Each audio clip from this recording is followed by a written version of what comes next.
केंद्र सरकार की आपत्ति के बाद पश्चिम बंगाल के गवर्नर आनंद बोस ने ममता बनर्जी सरकार द्वारा लाए गए अपराजिता बिल को राज्य सरकार को लौटा दिया है। केंद्र का कहना है कि ये बिल बीएनएस की कई धाराओं में बदलाव करता है और इसमें दुष्कर्म जैसे अपराधों में बहुत सख्त सज़ा का प्रावधान है। इस बिल को 6 सितंबर 2024 को राज्यपाल ने राष्ट्रपति के पास भेजा था। हालांकि तभी गवर्नर बोस ने बिल में कई खामियों की बात कही थी। भारतीय सेना अब तक का सबसे अचूक एयर डिफेंस सिस्टम अतुल्य खरीदेगी। इसके लिए सेना ने भारत इलेक्ट्रॉनिक्स लिमिटेड से 2000 करोड़ रुपए की डील की है।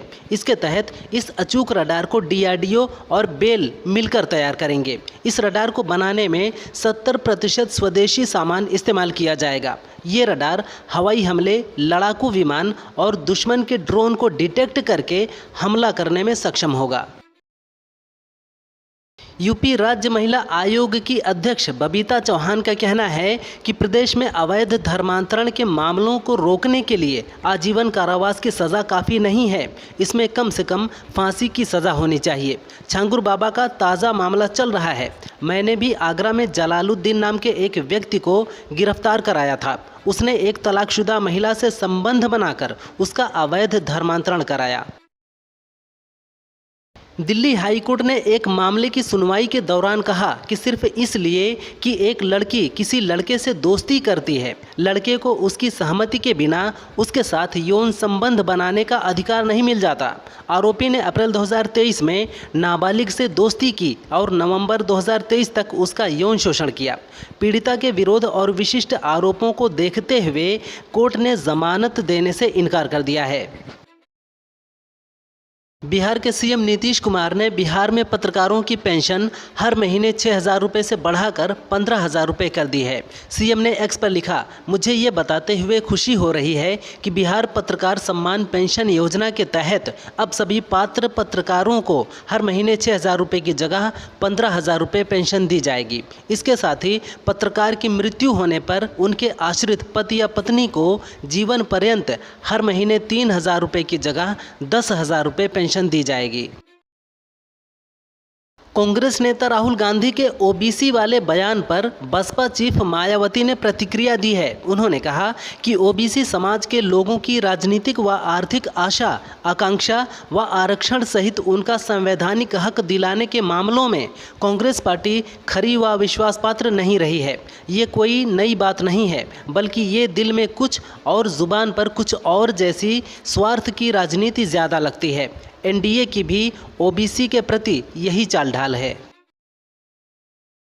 एक इंटरव्यू में चीफ ऑफ डिफेंस स्टाफ यानी सीडीएस जनरल अनिल चौहान ने युद्ध के बदलते तरीकों को लेकर बयान दिया। उन्होंने कहा कि सेना में शस्त्र और शास्त्र दोनों का ज्ञान जरूरी है।